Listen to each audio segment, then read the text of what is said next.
Book of Mormon, live.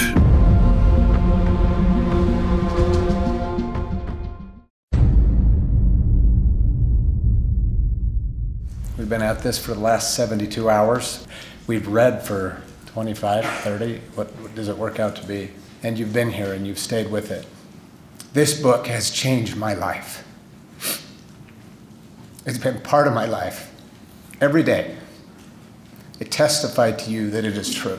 For behold, there were a part of the people who desired that a few particular points of the law should be... Nevertheless, he did prepare himself and his armies to come to battle against the Nephites.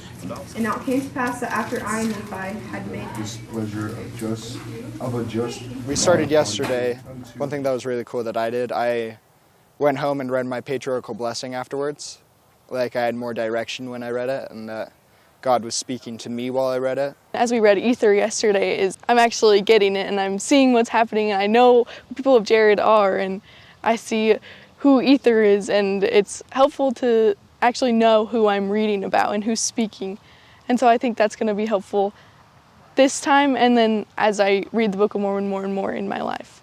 Behold, I am full of the Spirit of God. I just want to be more familiar with the Book of Mormon. I've read it once before, but I haven't really been super good about reading it after that, and I want to start reading it more often. And I'm hoping that it'll teach me ways where I can live life better through Christ, and finding ways to help and strengthen others and my home and family as well. I've not read the Book of Mormon all the way through yet. I've learned a lot about commitment to reading it, because I've never really been that committed to reading it, but it's nice because here I can just read it all the way through. I guess sometimes it's hard trying to relate to scriptures that are about thousands of years ago, but it's comforting knowing that people went through similar trials, kind of. There you go. All right, I'm in. We go until the break ends. I think that what the leaders and the stakes put together is really great. And I think that it'll help a lot of kids connect better and help them connect with Christ and strengthen their testimony. This morning when I woke up, I was like, oh, I don't want to do this. And then but then I was like, wait, reading this is just more fun than I thought. I have some new friends that I made. It's just a great experience. I really like how Nephi built a bow and how he was just so trusting, how Laman and Lemuel didn't trust him at first, and so he asked God to help him. He said, touch me not, and I just love how they didn't touch him and then they started to believe, and it just is a cycle that happens over and over again, and we just learn that we can make mistakes, but we can always repent for them.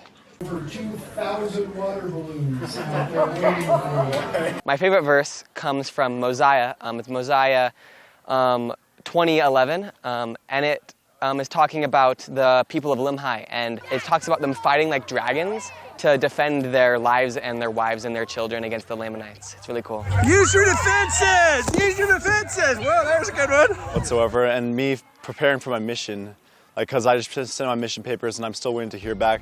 I was like, I really need to focus down and get down. So I've been trying to read my Book of Mormon consecutively, in order kind of. And this is such a great opportunity to come here to Book of Mormon Live. And it's such a fun opportunity with all the youth, which I really love to see. Everyone's probably gonna be my one last big thing with youth in our stake before I have to leave on a mission, which I'm really happy I get to do.